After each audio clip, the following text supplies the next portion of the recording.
Welcome to Be the Solution podcast, first edition 2022. Welcome, Tracy, Tom, and John. I'm glad to have you here this morning. Thanks, Maria. Glad to be here. I wanted to be in a business that I did not have a ceiling. Take a pen and a piece of paper, draw a line, draw another line next to it. At 365 days, if you drew 365 lines, you started here with one line, but look how far you've come.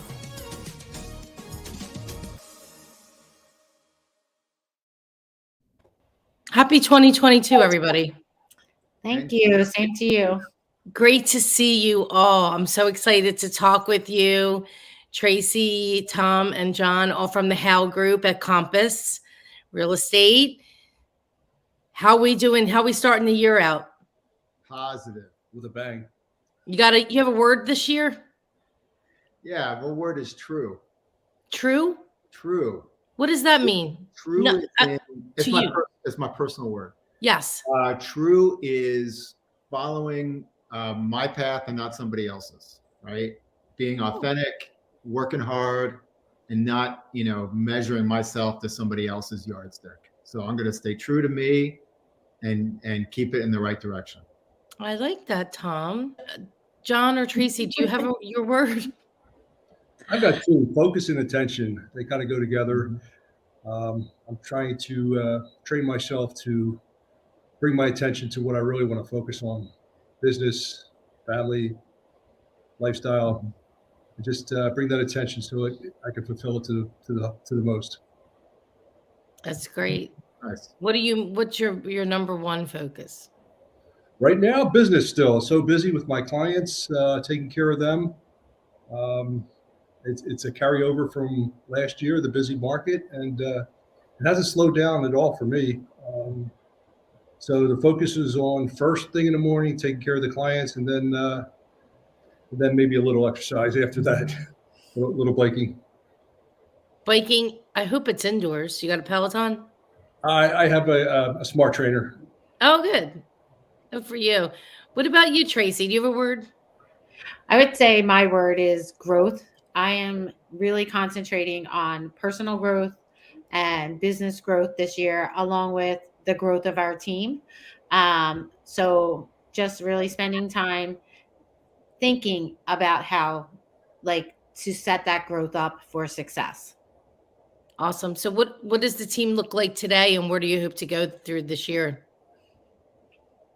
So today the team looks like about 350 plus transactions, and I'd like to grow that to 450 by the end of next year. That's a great goal. And what about through people? More people, or? No, I'd actually like to grow the people that are there, strengthen their business, strengthen their bottom line, and, do all that with a really great positive client experience. That's really my goal. That's awesome. So my word is limitless. I think I thought a lot about that. I wasn't going to do a word this year because I don't know. I wasn't going to. And then I've been reading the book. Actually, I have it right here, Limitless. And I looked at it and I'm like, it's going to be my word. Nice. Why put any limits on ourselves?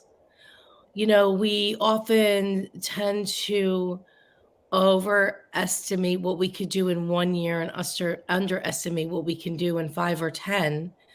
And then writing all these different things down, that some of them not even real estate related, but business. And I start doing that and I'm like, yeah, I could do all these. Just because it took this long, 8 years to get to this spot where I am, doesn't mean that it's going to take 8 more years to finish all those things. So it's like, you get that, sometimes you eventually get that hockey stick growth. So that's how I came up Awesome with one. I love it. Yeah. Be thinking about you. Limitless. Let's do it. Yeah. So I'm excited to talk with you today. What is your take right now on 2022? Are you feeling super strong about the marketplace? You think we're going to continue? I mean, last year we had about, depending on what area, you were anywhere between 12% and 15% growth in overall pricing of real estate values. What are your thoughts about that? So I guess I'll go. I think that we're going to continue with a tight market, meaning low inventory and more buyers than there are properties to buy. So you would think that that's going to continue to push prices up, and it will. I don't think we're going to see the same sharp degree of increase. I think that if last year was 12 to 15, you said, I'd say this year, we're going to be 8 to 10, only because there's going to be some downward pressure on the market. Interest rates are going to creep up.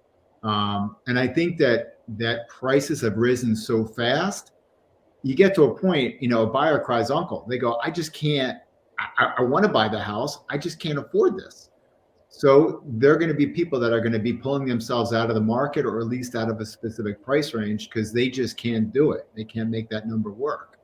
And because of that, you're going to have less buyers that are going after a specific house, less upward pressure on the market. And while it'll still increase, it's going to tamp down how much the growth can be. So yeah, I think it's still going to remain tight so long as interest rates don't go through the roof and we don't get a flood of new houses on the market. Yeah, I think that, my own numbers I was looking, I was about 10%. So I agree with that. Something really interesting yesterday, a reporter from some digital thing, something reached out to me, and they were asking about the market right now. And I looking from this January to last January. So I pull up the index and I look at this all the time, through the Bright MLS. And last week it was 93, which is a steady market. This is for Philadelphia Metro. And yesterday it was 69. Now I'm thinking, oh my God, it's not the market. It's that almost every person is COVID. Mm-hmm. And if you have COVID, you're not going to be able to show a house or go see a house, because that index is based on the activity in the MLS, the appointments being booked and new listings coming to market. So if you're a buyer right now, it's a great time to buy because everyone's homesick. How about that? How many showings have been canceled because the seller has COVID? Yes. So that's the other side of it. That's the other side of it. So if you can get into a house where nobody has COVID and you don't have COVID, right now is like a really, really great time to buy, because it's the least amount of buyers in the marketplace. That's like, I agree with you in Philly, but in the suburbs, I'm seeing bidding wars as bad as they were a year ago. I don't know if John, Tracy, you guys are seeing the same thing. Even last night. No, I agree. I put 6 offers in over the weekend, and every single house had multiple offers. Where were they? So one was in Valley Forge, one was in North Wales, so in suburbia. And there was, in suburbia. I'm trying to think if there was one in Philly, because I do Philly. It just seemed this weekend I was out of the city and in the suburbs, but multiple offers on every single one. Actually, I'm lying to you. I did have one in Strawberry Mansion, and that had multiple offers as well. Was that an investment property? That was an investment property. We had to use an escalation clause on an investment property. Right. So we get the investment properties. We're always going to have multiple offers. I think that, one thing about that market, the Philadelphia metro market, it includes all the other areas too, right? Like it includes Camden County, Burlington County, includes those areas like out in like Cumberland, where it's always a number like 69. It's always very limited in the sales. So there are still pockets that just still are going to go crazy. I think it's probably less crazy though than it would be if it was non-sick people. Yeah, I agree. Exactly. I think I agree with you. Yeah, it's interesting to watch though. And I think it's important because if you don't have the activity, say on particular property, let's just say it's in Philadelphia because there's less demand generally in the city than there is in the burbs. Maybe not do a reduction just yet in January, maybe wait until this thing lifts a little bit, because it may just be there just can't be enough activity because 35% of people are sick. Right. Right. It's funny. You said hold off on the reduction. I used to think, I've been working in the city and the burbs equally for like the last 10 years. And I was started in the burbs and sort of migrated to the city for business. And when I started that, I noticed that city listings didn't reduce as much or as quickly as suburban listings. If you had a listing in the burbs and it wasn't moving in 20 days or 30 days, it started to drop. The city, nothing. Like I would see Mike McCann's listings and they would just like never drop. I mean, I'm calling him, but anybody. And I don't know if that's changed, and if now city listings, fall, sort of at the same rate as suburban listings, maybe even a little more, just because COVID's made the suburbs more hot. Yeah, I mean, our rule is 21 days. Right. If there's not enough activity and there's no offers, and the activity isn't at a pace that could cause us to bring offers, you have to make the adjustment. Mm-hmm. But I think it's important right now looking at that and saying, okay, there are a lot of people sick, and maybe we just hold for a second to see, unless somebody really just needs to move that piece of property, then I don't know. I think they're still out there, Maria. I think buyers are still out there, even sick. As soon as I was released from my quarantine, I was full force showing. Buyers are still out there. It's still difficult to schedule, especially when you have multiple homes to schedule, and the time blocking of, for COVID protection it makes it really difficult. And I find that almost everyone, I'm fighting for just the spot to get in the door. Yeah, that makes sense. I think that's when you do a lot more work in the suburbs. I know it's very, very hard. It's very hard to get in, and then everything's timed. And then if something's late, then I was at the beach, showing houses at the beach on Sunday. Same thing. Where at the beach? I was in North Wildwood and Cape May this weekend. Oh, you're a busy little bee, aren't you? I try to be. You're busy. You're everywhere. Jeez. Right? Valley Forge down to Cape May. God bless. That's a little too much. That's a lot of moving pieces. That's why we have a team. Yeah, I get it. We can move and shake, and they can make us look good. Yeah, exactly. So we think that we're going to have a strong 2022. We're all in agreement with that. You bet. What do we see the biggest challenges are for our industry? What do you think? Rates creeping up a little bit could be a factor in maybe the third and fourth quarter. Inventory is my biggest issue right now. I think we still have 5 or 10 buyers for every house that's priced correctly and looks, shows really well. So inventory, there is inventory. We just have to knock on the door and see if they want to sell it.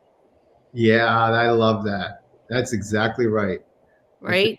I was watching this comedian the other day, though, Maria, and I found this very funny. He was doing a skit on what people used to do when someone rang the doorbell and what people do now. And they ring the doorbell, and before it was like everybody in the house would get excited, like, who's at the door? And now they're like, when somebody rings the doorbell, everyone's kind of hiding and looking at the ring and seeing who's out there. It was funny. I don't find people as appreciative of someone knocking on their door these days. No, maybe we have to send them a letter in the mail. We can try that. Usually a politician. Yeah. I'd say it's call them on the phone, get a numbers through Cole Realty or something. Yeah, I disconnected my doorbell. Right. Oh, so it doesn't even work. That's great. Yeah, because I had to bang on your door, and then I still had to call you on the phone I gotta and take say, my "Hey, door I'm off. outside." I have to take my door off now. He's right. He has no doorbell.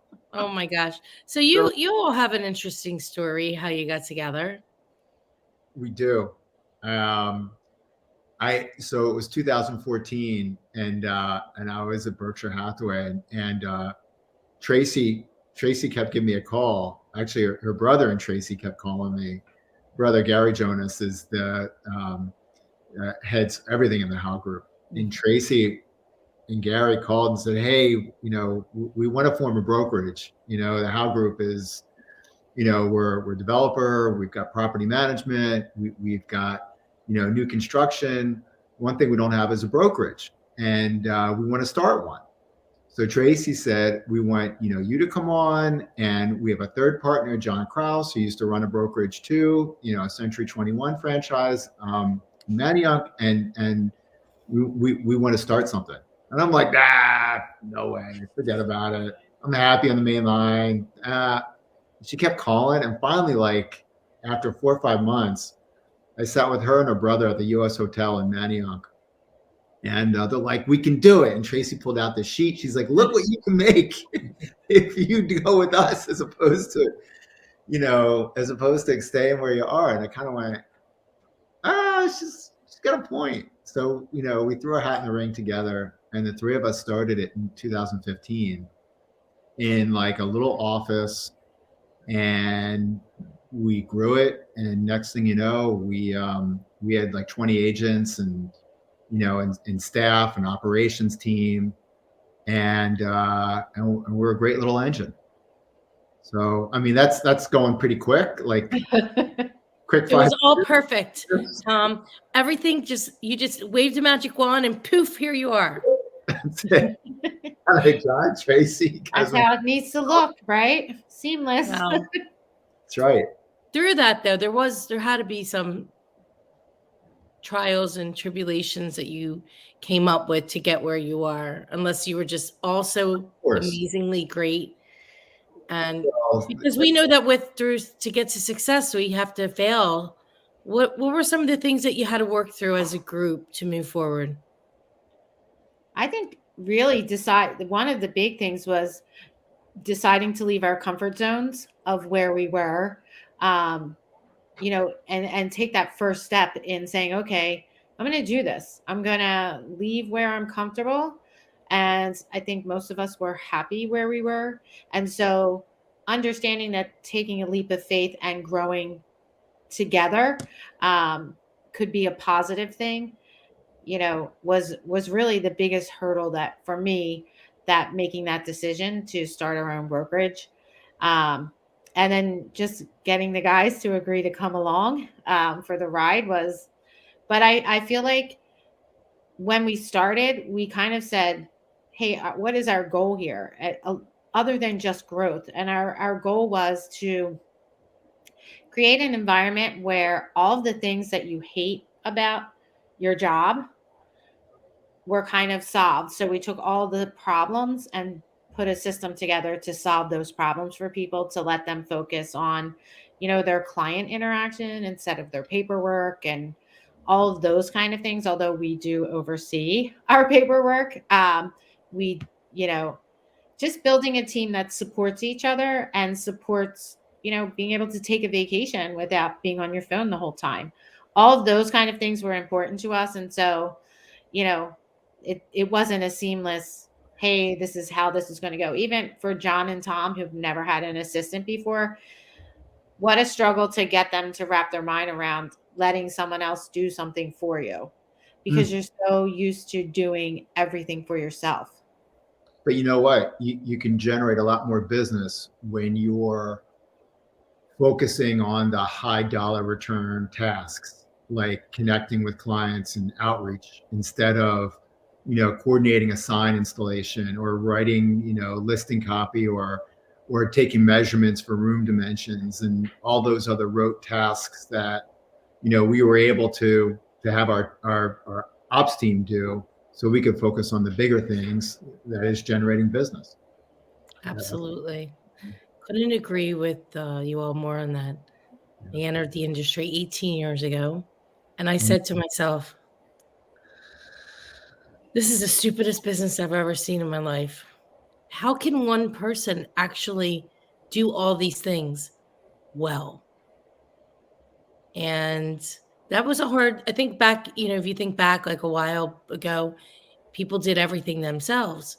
Like you said, Tracy, and it was getting people to recognize that their strengths are, you guys especially, is in working with the client, right? Is in growing the business. It's not writing up the offer or putting a sign, up or coordinating that or taking pictures or, worrying about getting a mortgage commitment. I mean, those things are all, that's why it's the beauty of the team is in having people do what they do best and really focusing on your strengths versus trying to figure out your weaknesses. That's I so, agree. yeah. Our operations team has made the biggest difference here over the last 3-4 years since we've been here. Definitely. Yeah. I was always a micromanager, and No. Right. Now, John gets, I mean, it is beautiful that he can ride his bike and the wheels of his business are still turning, right? He can go out there, and John did an amazing thing this year. He Last year. rode, was it last year? Well, 2021, right? Yeah, He last summer, rode his bike from San Francisco to New Jersey. And did I say, was that the right place? Yeah. From California to New Jersey, and still had his business going. So Every day you did that's congratulations, John. That's amazing. How long was the ride?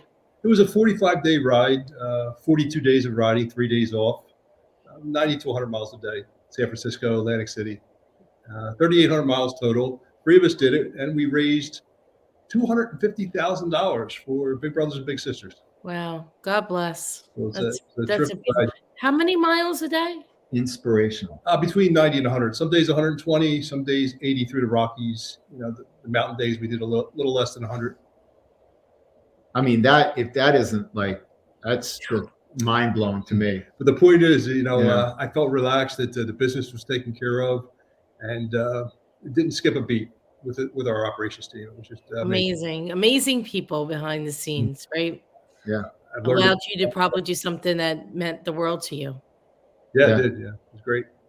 Wow. Yeah, That's fantastic. And a great organization. Fabulous. In fact, the head of Big Brothers Big Sisters was one of the 3 who did it. Marcus Allen. He did. Yeah, he rode. Great guy. John rode and Gary Jonas rode. And reading their comments like in real time at the end of each day and their Facebook posts was like, talk about inspiration. It was really amazing. Yeah. It was a fun time for a good car. So are you ready to do that again? I am not. But he did say, before you knew that he did that ride, he did say earlier in our call that he was, finding time in the afternoon to get on his bike. So he hasn't lost it that much. Yeah.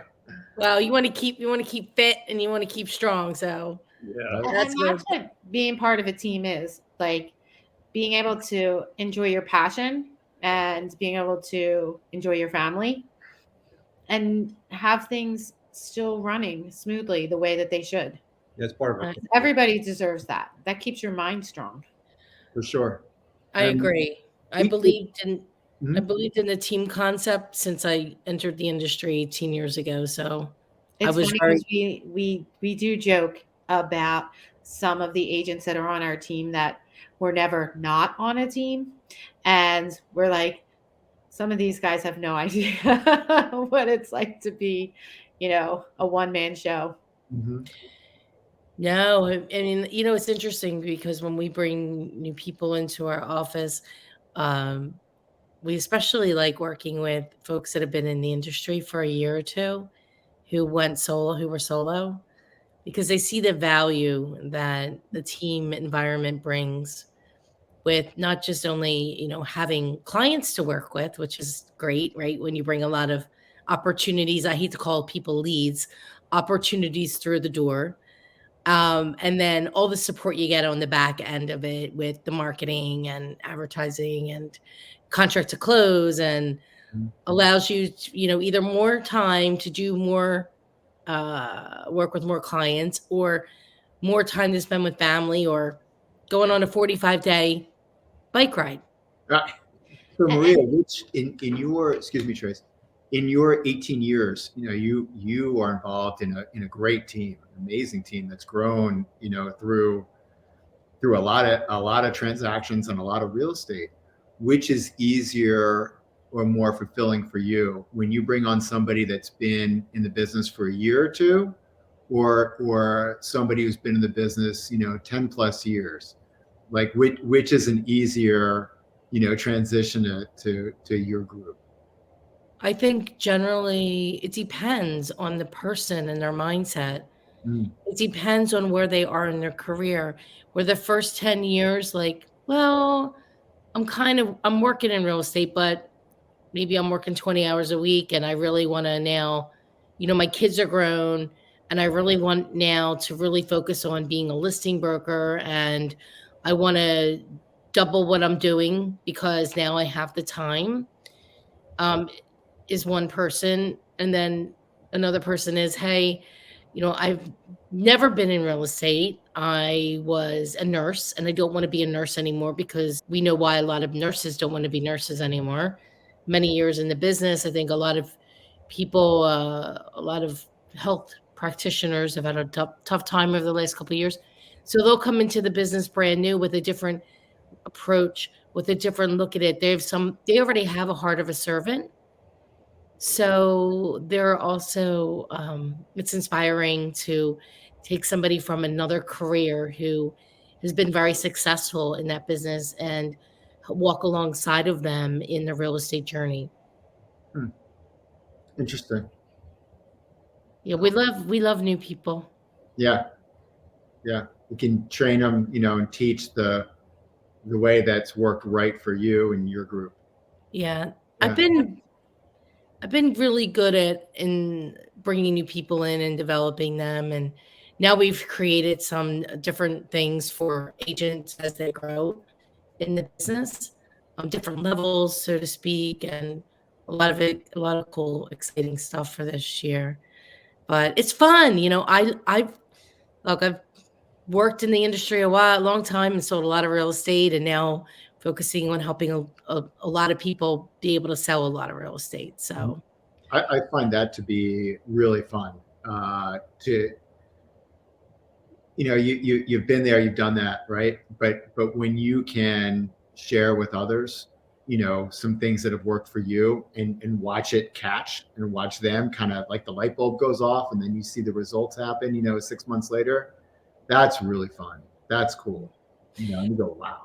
Yeah. it's interesting because I watch from week to week. We just started doing one-on-one meetings where we were mainly just doing, I do sales meeting every week. Every Tuesday we have a meeting.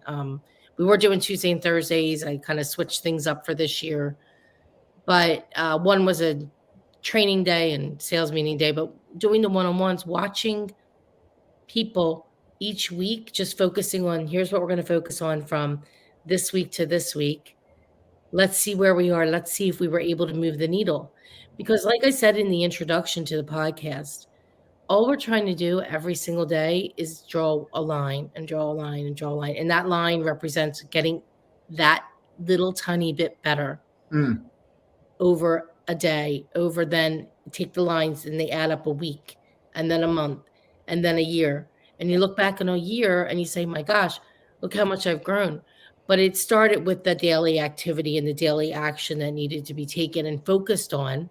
As you said, your words are being focused on what exactly that is, and how can we make our schedule. Like, one of the biggest things I see people is time managing, time blocking, time scheduling, being very diligent with the way they spend their time. And when you start to master that, you can see the changes starting to improve rather very quickly, quicker than people would think before they started to do it. So But it's really fun to watch. this effort, right, every day to get a little bit better. It's like you're like straight out of the Compound Effect, which is Yes. a little book by Darren Hardy. Yes, exactly. Right, every day you do a little bit, and before you know it, those little good things become habits, and you got your hockey stick, right?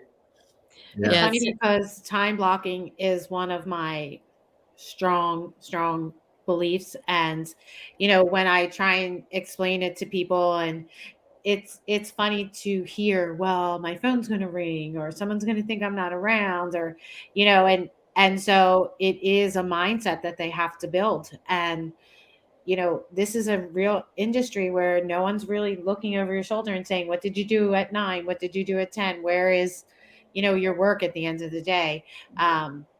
It's really, you're accountable to yourself. And so, that time blocking is a real challenge for people to mentally kind of, achieve. Mm. Yeah, they first have to you have to want to make the change, right? You have to want it. And then how does it get done? And then start doing the action. And then it becomes eventually a daily thing. So, Tracy, how do you keep your schedule? I time block my schedule. I use a Google Calendar. So if somebody wants to set an appointment with me, I, tell them go to my calendar and pick a time that I'm free. Um, And if I'm in a meeting, I do have my phone on, and I will text you and say, hey, Maria, I'm in a meeting. I'll call you when I'm done. Or if I'm time blocking, whatever it is, hey, I'll get back to you when I'm done. So I keep my schedule through that Google Calendar, and I live by it. So How my and CRM it's time is on the calendar. yeah, so I schedule from the moment the eyes awake till the bedtime. Your schedule. Everything's in there. Dinner scheduled in there. Pretty Woman musical tonight scheduled in there. Nice. Look at you. Everything is scheduled in there except for the bathroom. That's not scheduled because I don't know when that's going to have to happen. So, but if I'm fanatical about the schedule. I'm pretty good with my schedule now. It took me years to get there. Um, but I'm very good with it. And there's a couple meetings a week that we have as part of our team that it's mandatory to be part of.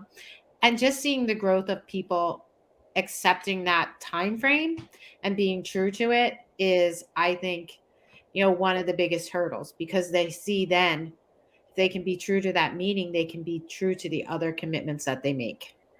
Mm. That's right. And there's no I in team. So no showing a house is more important than being at the team meeting. Exactly. Yep. We have a ton of we put a ton of stock into accountability and culture. And it is, it's not like hammered over the head, but it's, hey, this is the expectation. You chose to be in this business, in this industry. We sort of we have a system where everybody kind of selects the goal that they want, right? Their own goal. Their own goal. This is your goal, right? That's what do right. you want to do this year? How many, do you want to sell X number of houses? Do you want to earn X amount of income? Do you want to do X amount of hours of community service? Whatever it is, what's your goal? And then we, through working together, ensure that we are all true to our own goal. And if the goal isn't met, you go, hey, what happened? Did you not want it enough? Did you not have the ability to get it done? Or was there some other reason why it didn't get done? And then we talk about it. Okay, how can we get you to, how can you do better so that it works? It's done in a way that's, I think, with empathy and with care. So it's always with a positive, but that's super important. A self accountability and a culture that promotes the positive and promotes like being true to yourself and going out there and getting it. Yeah, I agree.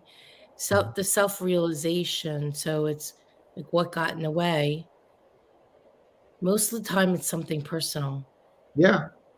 And I'll tell you, we have these weekly meetings where, they're formatted so that the first 5 minutes, it's, hey, share your good news, personally, professionally. And the next 5 minutes is, okay, here's where you are with the tasks that you said you were going to do last week. And the third part's a couple minutes of, hey, who has really excelled in the team that you noticed in the last week? And then the majority of the meeting, like 45 minutes, is spent on digging in on why something didn't happen or why something did happen, how it could be better. So like when people hit a block or stumble, you really dig in and figure out why. And sometimes those meetings can get, heated because you really get into the issues, you know what I mean? And it's, at the end of the meeting, it's like, wow, we really covered some ground. It was like, it wasn't just kind of lip service and, going through the motions and check. It was really like digging in and, hey, why didn't this work out the way you wanted it to? That's probably one of the things that I'm most proud of being part of this group, is having that type of honesty and directness with your peers. Because at the end of the day, we're here to support each other. I didn't pick your goal for you, you did, and you hit it, awesome. You didn't, how can we do better? So, Vulnerability and transparency and humility. yes. Underrated things, but extremely important.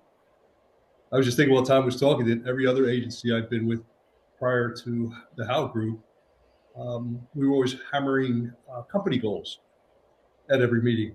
This is the first agency I've been with where we're hammering personal agent goals. Mm-hmm. So it's a big transition, but it all comes out to the end that if we can fulfill the agent's goals, we can fulfill the company's goals. Exactly. And I think, yeah, go ahead, Trace. Sorry. I think one of the things is every company that I've ever been at has sat down with you at the beginning of the year or in November, December, and said, hey, let's put your goal sheet together. And then after that, it was just, a manager walking by and saying, hey, how's it going? And keeping on their way. And for us, just like having that structure of, meeting and talking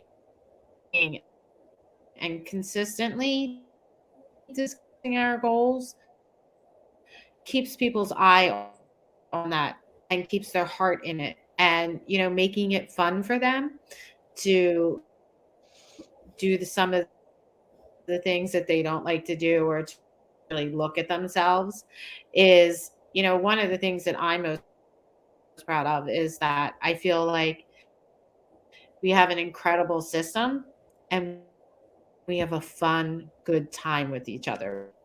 So are you hiring for the How Group right now, or? Yeah, we're definitely, we're not actively recruiting, but we're always, happy to speak with somebody who wants to, be on that journey. And I won't say that everybody's the right fit for us. It's like culture first. And that's no joke. We're definitely, we're hiring, but yeah, it's got to be a good fit. And I think that, culture is really hard to teach. Either you sort of have that mentality or you don't. The other things, the skills in terms of getting better, that's all teachable, right? But you can't teach the mindset of doing the right thing or doing whatever it takes. Like those sorts of core values, you just got to have, right? Like we like to say, like, are they a how person or not? Yeah. So I think that culture is important. People will say, oh, well, my culture is not right, or this or that, or I have to get this thing right. It's like, you're never going to have everything right? Mm-hmm. So your cultures should always be improving. And it's like, okay, well, so let's recruit to our subculture, like the culture within the culture, because it's mm-hmm. never going to be 100% exactly the way we always want it, because as you're growing and the medium changes, new people come in, and focusing on what that subculture is within the culture. to be able to grow that. And I mean, accountability is a huge part of it. And you're right. It's never static. It's always evolving and changing, and you got to pay attention. If you take your eye off the ball, it can, like, next thing you know, you have no idea like what's really driving the group. So what do you think about the statement that teams are the wave of the future in real estate versus brokerages? Woo. I never thought about that. I think that that maybe teams are the new brokerage. Yes. Still got to have a brokerage. It used to No, that's the statement. Like, Yeah. teams being the new brokerage over independent solo agent. I would say that's correct. I would say that's an accurate statement, because it used to be, and the real estate commission is still set up like this. You have a broker, right? The broker of record, and then you have all the agents under the broker. And the broker is supposed to, take care of what the agents are doing, so that if an agent screws up, it's only partly the agent's fault. It comes back to the broker.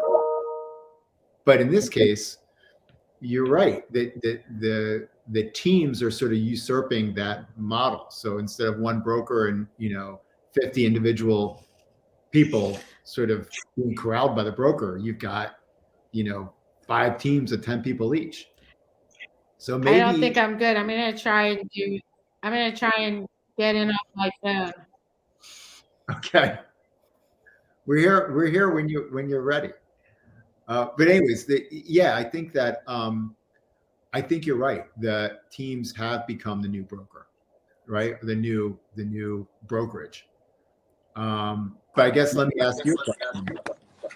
Oh, that's better, Tracy. Is that better? Yeah, much better. So do you think that the real estate commission will ever change their structure of having one broker of record for a brokerage, and maybe have brokers of record for each team? I think there's so much bureaucracy in that environment, and it's so slow moving that it would take a bit much for that to happen. Maybe you're right, but you see what I'm saying? Like, the original idea behind that was like the broker is supposed to teach and make sure the agents are doing the right thing, right?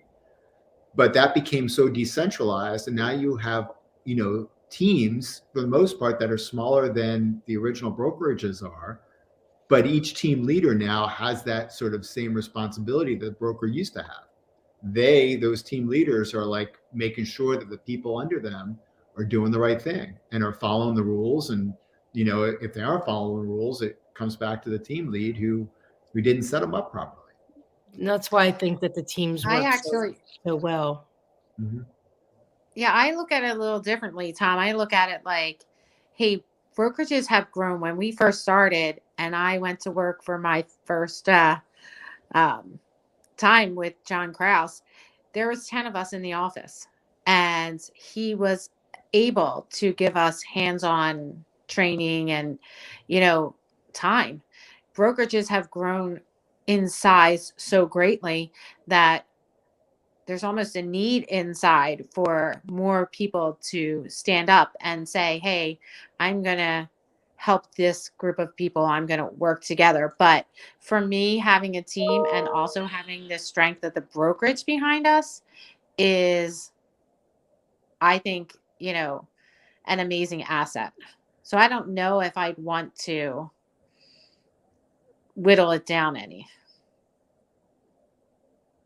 I hear that. Yeah. Function more efficiently. Yeah. Than a separate agent does. You can do more for your clients. You can be there for them more. The paperwork is handled more efficiently. Just everything's handled more efficiently with the team concept. That's why it's more. Yes, and you look at the last year and a half, you see a lot of teams with massive growth, massive. And a lot of these people across the country are my friends. And I'm talking massive, like teams doing $1 billion a year in sales. Woo. Like very serious very serious business. And and partially it's because you have somebody or something on that team that is the personality, right? That is whether it's a group name like the Hal Group or Maria Quattrone or whoever, there is that Face of the group. face. And that face of the group, that group does massive marketing. And there is a voice, right? It's like this podcast. There's a voice. But think about all the other, just think even locally. How many people are doing that? You have, I don't want to name names of companies, but certain companies where there's just 400 agents in that company and there's no real voices. There's a lot of little voices, but it doesn't, the strength is in the amount of resources that can be brought when you are in a team environment, because then there are marketing initiatives that can happen that can't happen on a brokerage level because there's no money. There's not, the money's not there for it. And there's not a centralized voice either to be that person. So the model is changing. Yes, The model is changing. very much so. Why do you think that is? Is it technology? Is it the type of buyer or seller has changed? Why do you think that we've now become a team-centric industry?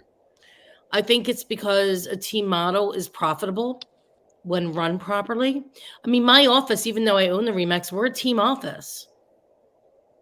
Right. That's it. We run as a team.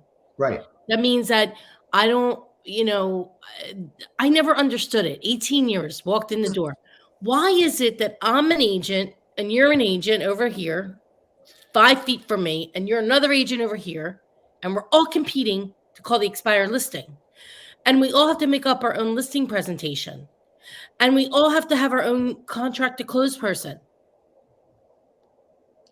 Right. Right? Right. That's why I started the team model in 2005, whatever year it was. And people thought I was nuts and it was unacceptable. I mean, I got a lot of slack for it. People just didn't like me. They were like, who does she think she is? I think I'm the person that can sell and market, and I can't do contracts to save my life. I am a horrible administrator, right? I mean, bad. Can't do paperwork. Things are like all over. I literally had to hire an assistant within 2 months because my head was going to explode off my body. That's the truth. I was in advertising sales for 11 years before this, and I had an admin who did all the proposals. I just went out and made it all happen, with Right. excitement and enthusiasm. You were making the rain. Yeah. And That's somebody it. else. Yeah. Yes. Well, I think you said some really important things, because a team allows you to excel at what you do best and have somebody else do something that maybe you're not as strong at. It all comes down to efficiency. Yeah. And it's more profitable. It's a more profitable business. And there's a lot of people. And the more that the team does, the more resources it has. And the more resources it has, the more it can have, additional things to support the agents in the group. Right.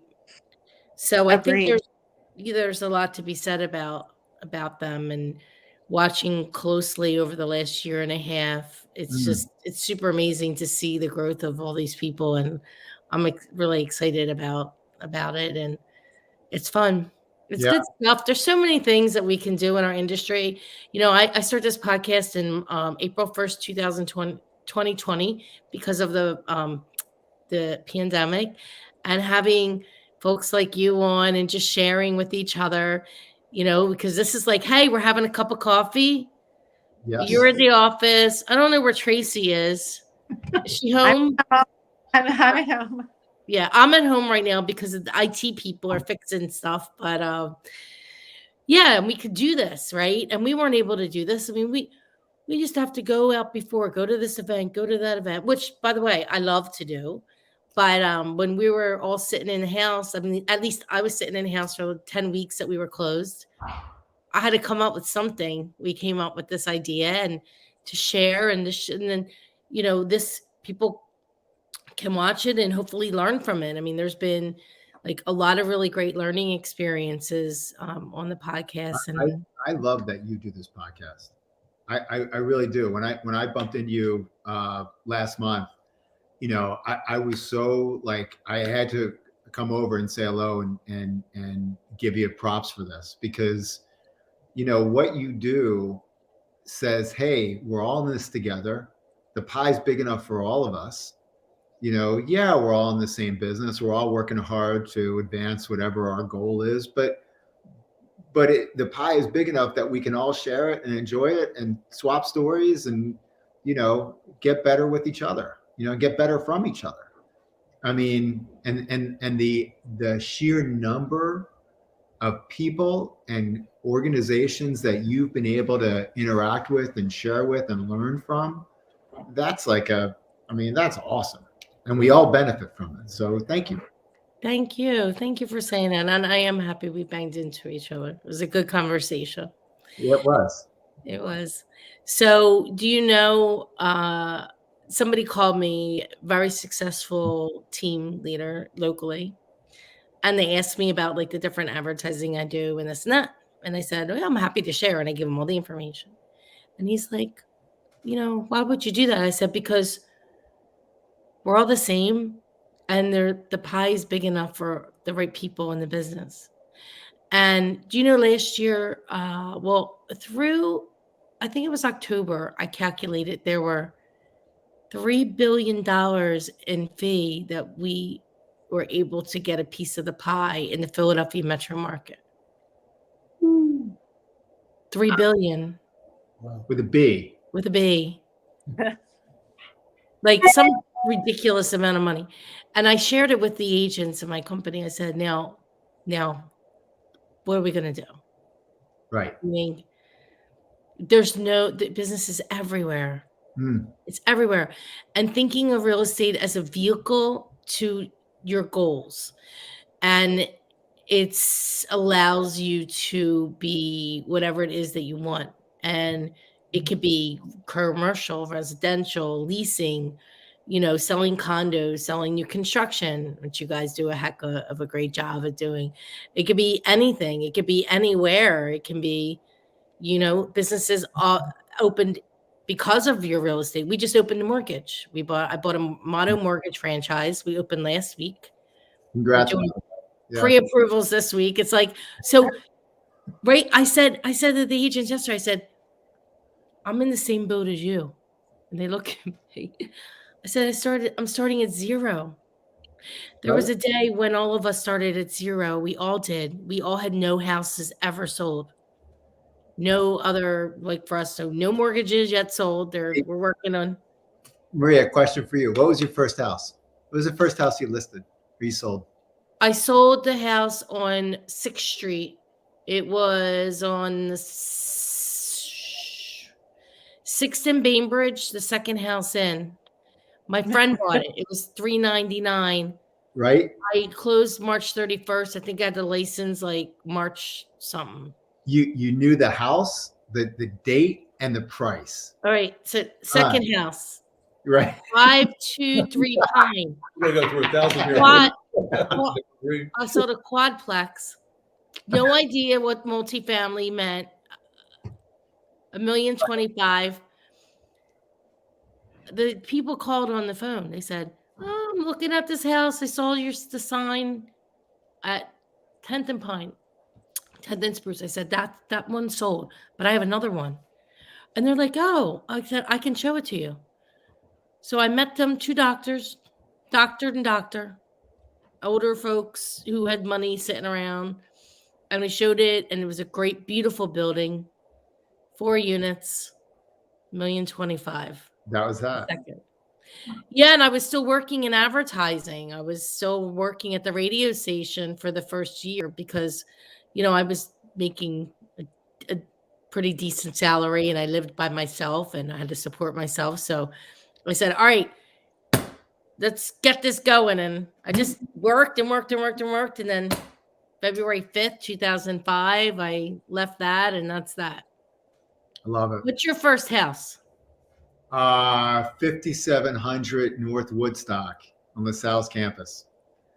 And, Oh, and it was, it was an older woman whose daughter was very suspicious of me. And I had to sit there by the kitchen table and tell them I was going to take good care. And I was going to, treat them right and make sure that they got a good deal. And I was honest for them. And they believed me. And we got that sold for 88 grand. It was 88,000. what year? 2008. And I think it was Tracy's brother, who was Gary Jonas, who was the buyer. Oh, really?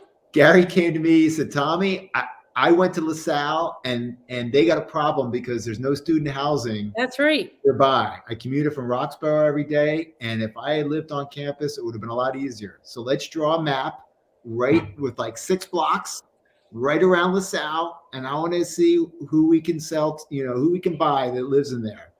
And this woman answered my postcard, and that was the first deal. I love it. That was the first deal. I love it. Wow. Look, you were all intertwined before you even knew it. Yeah. There is no coincidence, folks. No. How about you, John? 4774 Silverwood Street in Roxborough. I had to show 5 houses that day to my first buyer. And I remember sitting in the office with a big map road atlas on the spread out over the table. Because I didn't know Roxborough at all. I didn't know one street in Roxborough. And that's hard to believe. Yeah, I didn't then. So one of the 5 that I showed him sold. I've sold it 3 times since. I've sold him 3 houses since, not the same house. How about it? That's how it works, right? When you do good business and you keep at it and you keep in touch. Trace, what year was it? We got to go around the horn, Trace. How about you? So the first house that I sold was on Umbria Street in Manioc, and was working for John at the time, and got both sides of it. So that really my passion for what listing. year? That was in 2002. In 2002. Wow. So you were that was a crazy market in 2002. Sure was. So we didn't have to leave Manioc, and all you had to do was go into the office. People still walked in, said they were looking for a house, and yeah, it was a great time to get started. It was. And I had a teacher in John. That's awesome. And you're all working together. And the reason why what? House. John sold me my first house. Is that how you met? Sorry about that, Trace. My friend, we lived in a duplex, and my friend upstairs. Oops. Cool, Trace. All right, she just shut us. Up your podcast. I'm so sorry. That was my phone rang. Then my friend upstairs bought a house, and he was told me he used this great guy, John Krause. And so I called him, and that's how I met John. Wow. And that's how did you decide to get into real estate? I had too many kids, and I thought it would be flexible. I thought, I'm not going to pay for daycare. I'm going to, I can get out of the house. Yeah. Get out, get some free time. This is fun. I got to work. This is good stuff. Bye. Yeah, I thought, I can do this and, still stay home with the kids. And yeah. I love it. I love the hustle.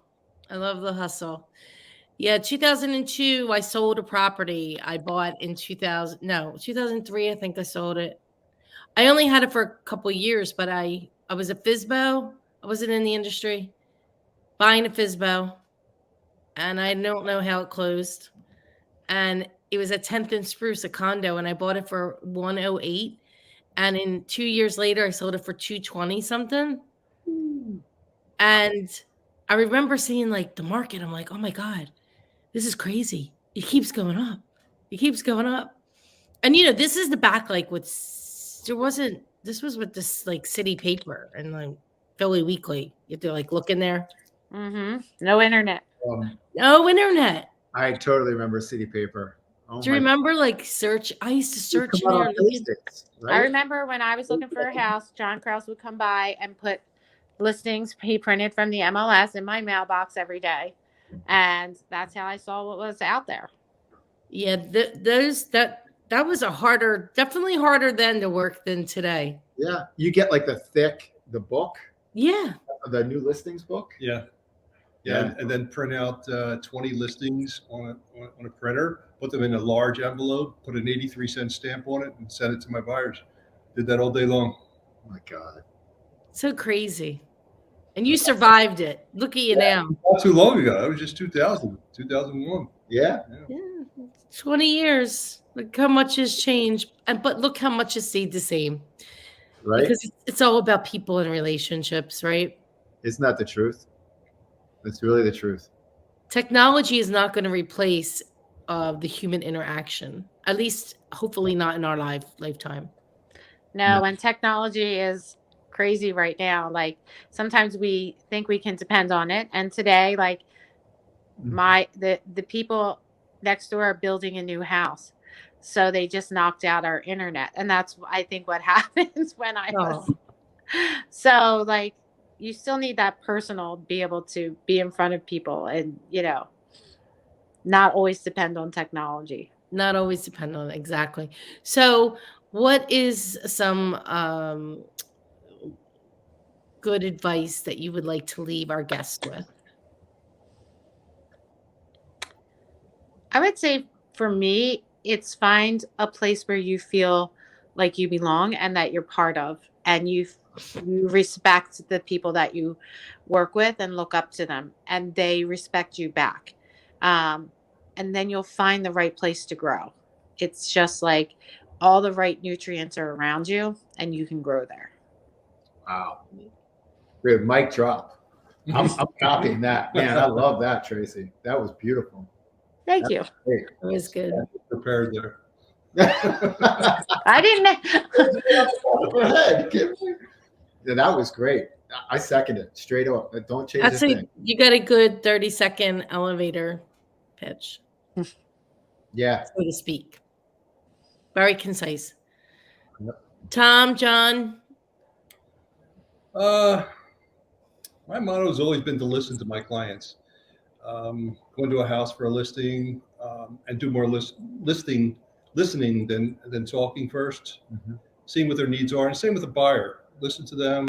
They send you an email, read it a couple times before you respond, and don't respond with a quick 1-2 sentence. Respond with some thought that how would you like to be responded to? Cover all the bases, Mhm. make them feel at ease, reduce the stress on both your buyers and sellers, and make it as smooth as you can for them, and it'll be that much smoother for you. Mm-hmm.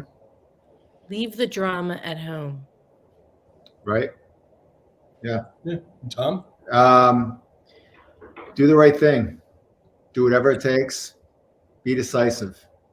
Give back to the community. Now, I'm stealing those. Those are the 4 core values of the How Group, but I think about them every day. I really do. And if you do those things, you're going to be all right. So that's my takeaway. Agreed.